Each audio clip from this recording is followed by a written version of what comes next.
Hey, it's Laura Helen 831 Designs. We're going to try that again. So, we're going to be waiting for MaryAnne to come on. Super excited. Just going to quickly send MaryAnne an invite. Okay, here we go. Woohoo! Super excited. Remember, if you want to be an author, think about the competition. Hello. Hey. That's better. Oh, good. I don't know what was wrong. I don't know what was wrong. I just couldn't hear you at all. Oh, I'm so sorry. There we go. So, MaryAnne, tell them who you are and what your book is called. Hi, so my name is MaryAnne Lewis, and the title of my book is Stealing from My Kids.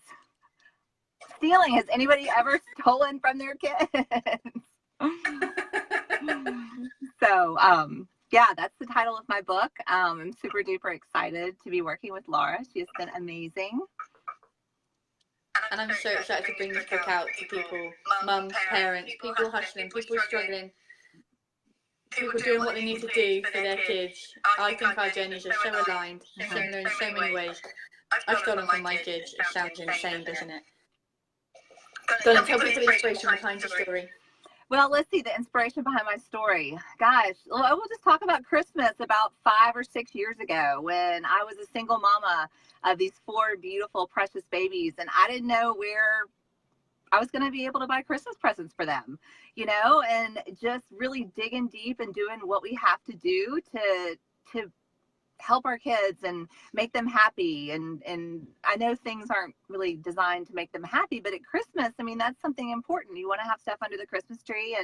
And so I went out and got like another job. I think it was like my 4th or 5th job working retail at the mall. And, you know, just really doing what I needed to do to earn some extra money to have some presents under the tree. So it's definitely a different Christmas now, 5 years later, where I don't have to do that, where I've been blessed with opportunities and blessed with people in my life that have been able to help me. And I've been able to help myself and kind of like take action and not just sit being complacent in one spot and being kind of like in my own pity party, which y'all, there's nothing wrong with being in a pity party for a little bit, but the key is to take action and get out of that pity party and to do something to better ourselves, because really the only person in life that is going to help us aside from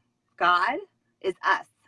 So we really, really have to there, and especially as moms, we have a lot of responsibility, and we've got to take care of these precious kids and mold them and help them. So yeah, so lots of inspiration. Big job. Yeah, it's totally a big job. Yeah. Very scary. So what do you think your biggest challenge was? My biggest, sorry, I've been sick all week, so this is like my first day out, which so excuse me, my biggest challenge was feeling like all the pressure was on my shoulders, like feeling it was up to me or it wouldn't be, you know, that kind of thing.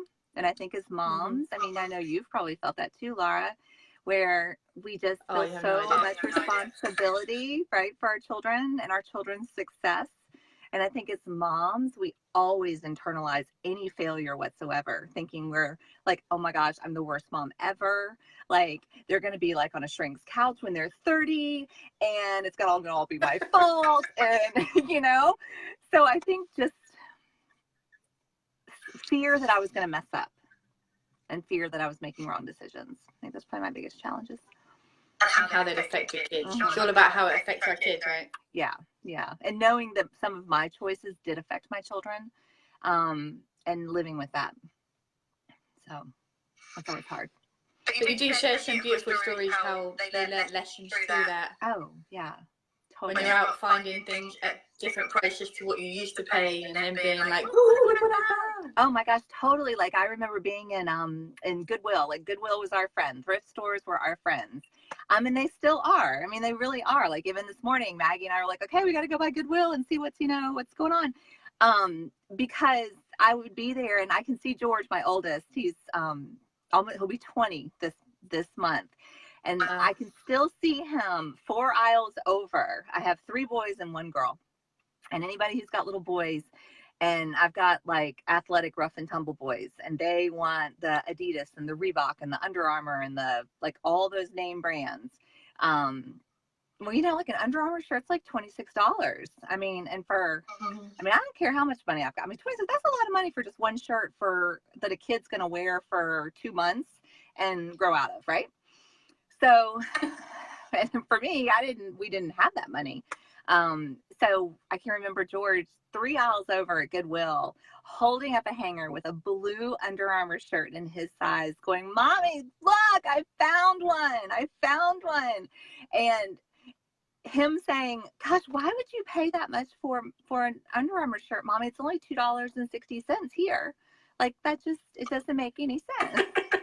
And that was and he grew up, he was really right in the midst of it with me. And so he has a huge value for the dollar at this point in his life. So, but yeah, and he learned from it. And it's those happy moments that just bring tears to my eyes that make it that, okay, God's got a plan for this. And there's a reason we went through all this, and it's all going to be fine. So, yeah. And it's magical that you have that core belief, and it's so beautiful that you did go through it with your children. Mm-hmm. The lessons weren't just yours for the taking, they were for your kids to learn and grow too. Right. Yeah, absolutely. It's super powerful stuff. And I think there's so many moms out there, regardless if they're single moms that don't have a lot of money, or single moms that do have a lot of money, or they're moms that are married that it doesn't even matter what our circumstances are. I think a lot of times moms in general don't feel like we're good enough and good enough moms to our kids. I mean, I think that's just that innate feeling of, oh my gosh, I'm going to screw it up, or oh my gosh, I'm not good enough. I mean, I feel that every day. So it's such a huge responsibility. This isn't just like trying to mess up a recipe. This is a kid. This is a human. Right. You get this wrong, like you can't really do this stuff. Right, exactly, right? Like he's an axe murderer. You're like, oh well, I turned that. Well, that's there you go. I can't turn back the clock. Although I will say, no matter, you know what, we've got fabulous families with fabulous parents, and you've got kids that it doesn't matter what the parents have done or not done. I mean, kids, we all have our own paths. And that's not to say that if our child messes up and decides to make some unwise choices, it's not ultimately our responsibility too, like I don't want to sound like it's the parents' fault. Right, like if they're not successful in life. I mean, but I think a lot of times moms, we feel like that way. Mm-hmm.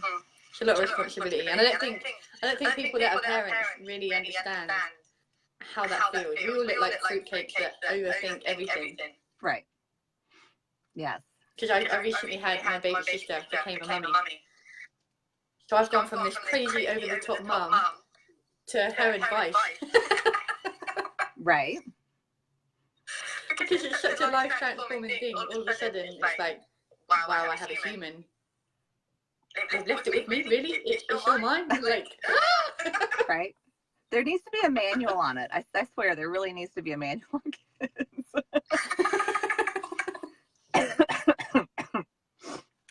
I really love that. We actually had a book we did earlier this year with someone called Lu Yang, and it's called The Mother's Manual.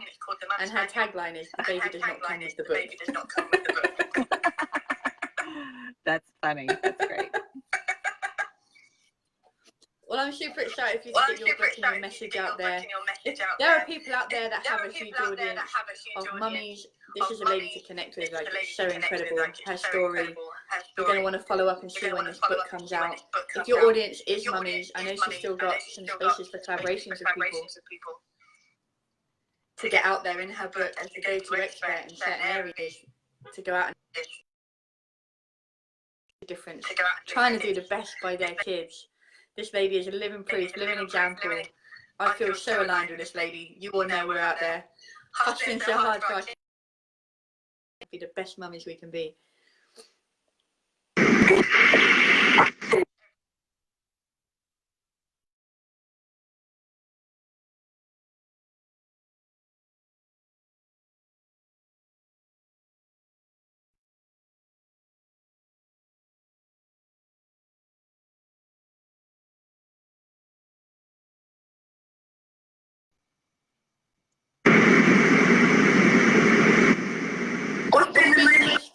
about making a book? Actually making it, like just really thinking that it's going to happen. You know, the most fun part is, I guess, the vision of helping other moms, like inspiring other moms. That's been it hasn't even really happened yet, but that's the idea of that happening is the most fun idea of it, because reliving it really hasn't been very much fun, although it's made me realize and appreciate and kind of traveling down that and, you know, working through some stuff. But yeah, I think just the idea that maybe there's some moms out there or some women out there who need a little laughter, because I think there's going to be some funny parts, and, you know, a little inspiration. I think that's probably the best thing.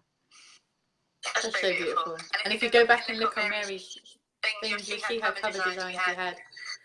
Mary had a whole photo shoot. She's stealing from her kids, so she's like smashing up piggy banks and doing all this fun stuff. It's an incredible shoot, which was the idea behind the covers. It was fun. Well, it was true. Gosh, I used to steal from my kids' piggy banks like all the time. Not, you know, like going, oh my gosh, like it's 2 days till, you know, payday and I've got to get gas in the car. I'll pay them back $30, you know, and you go and get it and then kind of pay them back. So, yep. Well, thank you so much for your time today. Thank you for joining us. Even though you haven't been well, your superstar is still turning up and making this happen. Thank you so much. Thank you. Everyone, keep in touch. Follow this lady, and when the book comes out, you will know all about it, because I will be shouting it from the rooftops. So look out for this incredible lady and this incredible book. Thank you so much for your time. I appreciate you.